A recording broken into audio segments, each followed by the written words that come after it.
सभी को जय मसीह की। आज हम पढ़ेंगे मत्ती अध्याय 27। पिलातुस के सामने यीशु। जब भोर हुई तो सब प्रधान याजकों और लोगों के पुरनियों ने यीशु को मार डालने की सम्मति की। उन्होंने उसे बांधा और ले जाकर पिलातुस हाकिम के हाथ में सौंप दिया। यहूदा द्वारा आत्महत्या। जब उसके पकड़वाने वाले यहूदा ने देखा कि वह दोषी ठहराया गया है तो वह पछताया और वे 30 चांदी के सिक्के प्रधान याजकों और पुरनियों के पास फेर लाया और कहा, मैंने निर्दोष को घात के लिए पकड़वाकर पाप किया है। उन्होंने कहा, हमें क्या, तू ही जान। तब वह उन सिक्कों को मंदिर में फेंक कर चला गया और जाकर अपने आप को फांसी दी। प्रधान याजकों ने उन सिक्कों को लेकर कहा, इन्हें भंडार में रखना उचित नहीं, क्योंकि यह लहू का दाम है। अतः उन्होंने सम्मति करके उन सिक्कों से परदेशियों के गाड़े जाने के लिए कुम्हार का खेत मोल ले लिया। इस कारण वह खेत आज तक लहू का खेत कहलाता है। तब जो वचन यिर्मयाह भविष्यवक्ता के द्वारा कहा गया था वह पूरा हुआ। उन्होंने वे 30 सिक्के अर्थात उस ठहराए हुए मूल्य को, जिन्हें इज़राइल की संतान में से कितनों ने ठहराया था, ले लिया और जैसे प्रभु ने मुझे आज्ञा दी थी वैसे ही उन्हें कुम्हार के खेत के मूल्य में दे दिया। पिलातुस के प्रश्न। जब यीशु हाकिम के सामने खड़ा था तो हाकिम ने उससे पूछा, क्या तू यहूदियों का राजा है? यीशु ने उससे कहा, तू आप ही कह रहा है। जब प्रधान याजक और पुरनिया उस पर दोष लगा रहे थे तो उसने कुछ उत्तर नहीं दिया। इस पर पिलातुस ने उससे कहा, क्या तू नहीं सुनता कि ये तेरे विरोध में कितनी गवाहियां दे रहे हैं? परंतु उसने उसको एक बात का भी उत्तर नहीं दिया। यहाँ तक कि हाकिम को बड़ा आश्चर्य हुआ। मृत्यु दंड की आज्ञा। हाकिम की यह रीति थी कि उस परम में लोगों के लिए किसी एक बंदी को जिसे वे चाहते थे छोड़ देता था। उस समय उनके यहाँ बरअब्बा नामक एक माना हुआ बंदी था। अतः जब वे इकट्ठा हुए तो पिलातुस ने उनसे कहा, तुम किसको चाहते हो कि मैं तुम्हारे लिए छोड़ दूं, बरअब्बा को या यीशु को, जो मसीह कहलाता है? क्योंकि वह जानता था कि उन्होंने उसे डाह से पकड़वाया है। जब वह न्याय की गद्दी पर बैठा हुआ था तो उसकी पत्नी ने उसे कहला भेजा, तू उस धर्मी के मामले में हाथ न डालना, क्योंकि मैंने आज स्वप्न में उसके कारण बहुत दुख उठाया है। प्रधान याजकों और पुरनियों ने लोगों को उभारा कि वे बरअब्बा को मांग लें और यीशु का नाश कराएं। हाकिम ने उनसे पूछा, इन दोनों में से किसको चाहते हो कि मैं तुम्हारे लिए छोड़ दूं? उन्होंने कहा, बरअब्बा को। पिलातुस ने उनसे पूछा, फिर यीशु को जो मसीह कहलाता है क्या करूं? सब ने उससे कहा, वह क्रूस पर चढ़ाया जाए।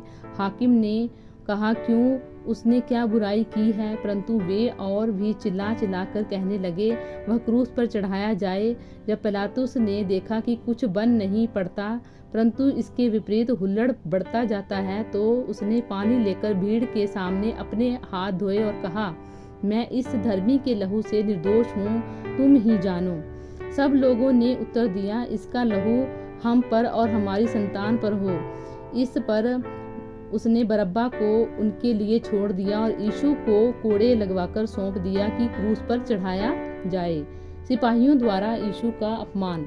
तब हाकिम के सिपाहियों ने यीशु को किले में ले जाकर सारी पलटन उसके चारों ओर इकट्ठी की और उसके कपड़े उतार कर उसे लाल रंग का बागा पहनाया और कांटों का मुकुट गूंथ कर उसके सिर पर रखा और उसके दाहिने हाथ में सरकंडा दिया और उसके आगे घुटने टेक कर उसे ठट्ठों में उड़ाने लगे और कहा, हे यहूदियों का राजा, नमस्कार। और उस पर थूका और वही सरकंडा लेकर उसके सिर पर मारने लगे। जब वे उसका ठट्ठा कर चुके तो वह बागा उस पर से उतार कर फिर उसी के कपड़े उसे पहनाए और क्रूस पर चढ़ाने के लिए ले चले। यीशु का क्रूस पर चढ़ाया जाना। बाहर जाते हुए उन्हें शिमोन नामक एक कुरेनी मनुष्य मिला। उन्होंने उसे बेगार में पकड़ा कि उसका क्रूस उठा कर ले चले। उस स्थान पर जो गुलगुता अर्थात खोपड़ी का स्थान कहलाता है पहुंचकर उन्होंने पित्त मिलाया हुआ दाख रस उसे पीने को दिया, परंतु उसने चख कर पीना न चाहा। तब उन्होंने उसे क्रूस पर चढ़ाया और चिट्ठियाँ डालकर उसके कपड़े बांट लिए और वहाँ बैठकर उसका पहरा देने लगे और उसका दोष पत्र उसके सिर के ऊपर लगाया कि यह यहूदियों का राजा यीशु है। तब उसके साथ 2 डाकू, एक दाहिनी और एक बाएं क्रूसों पर चढ़ाए गए।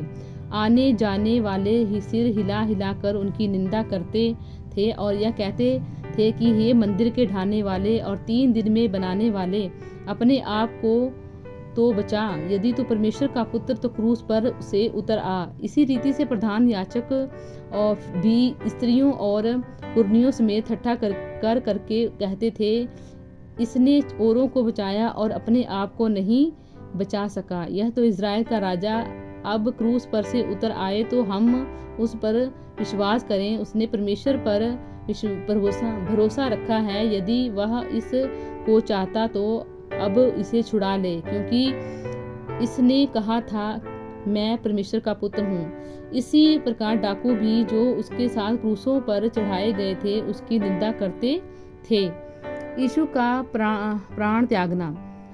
दोपहर से लेकर तीसरे पहर तक उस सारे देश में अंधेरा छाया रहा। तीसरे पहर के निकट यीशु ने बड़े शब्द से पुकार कर कहा, इली इली लमा शबक्तनी, अर्थात हे मेरे परमेश्वर तूने मुझे क्यों छोड़ दिया।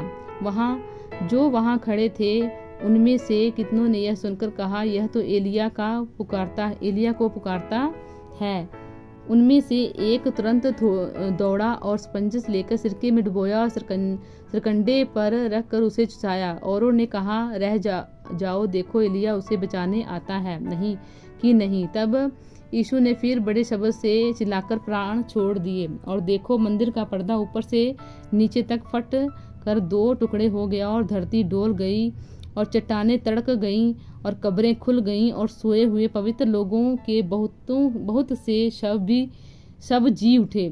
और उसके जी उठने के बाद वे कब्रें में से निकलकर पवित्र नगर में गए और बहुतों को दिखाई दिए। तब सूबेदार और जो उसके साथ यीशु का पहरा दे रहे थे भूकंप और जो कुछ हुआ था उसे देखकर अत्यंत डर गए और कहा, सचमुच यह परमेश्वर का पुत्र था। वहाँ बहुत सी स्त्रियां जो गलील से यीशु को सेवा करती हुई उसके साथ आई थी, दूर से यह देख रही थी।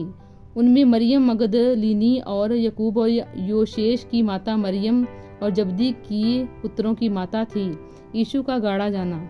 जब सांझ हुई तो यूसुफ नामक अरमतिया एक धनी मनुष्य जो आप ही यीशु का चेला था आया। उसने पिलातुस के पास जाकर यीशु का शव मांगा। इस पर पिलातुस ने देने की आज्ञा दी।